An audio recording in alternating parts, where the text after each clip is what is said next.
Ekonomi sulit tuh emang udah fix jadi faktor orang-orang berani nekat ngelakuin hal kriminal. Baru-baru ini di Makassar, ada emak-emak lempar bom molotov dan rampok toko emas logam mulia yang berada di Jalan Somba Opu. Waduh, ibu kepikiran begitu belajar dari mana, Bu? Emak-emak nekat itu berinisial SU. SU ini ngelakuin aksi nekatnya ternyata karena terlilit utang. Katanya sih gitu. Gimana sih ceritanya? Sini, aku ceritain. Pelaku berinisial SU tersebut mendatangi toko emas dan bertindak seolah pembeli sekitar pukul 13.30 waktu Indonesia Tengah. Kedatangan SU disambut baik oleh pegawai toko.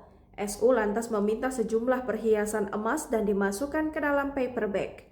Pelaku menyatakan akan memotret emas tersebut dengan alasan ingin dikirimkan kepada suaminya. Namun, pemilik toko emas melarang untuk difoto. Gak berapa lama, SU menyalakan 2 botol berisi bensin dan tisu dan melempar ke toko itu. Akibatnya, terjadi kobaran api yang membuat pihak toko merasa panik. SU lantas memanfaatkan momen ini untuk membawa kabur paper bag berisi emas tersebut. Beruntung, aksi SU langsung dihentikan oleh orang-orang di sekitar toko. SU pun langsung ditangkap dan diserahkan ke polisi.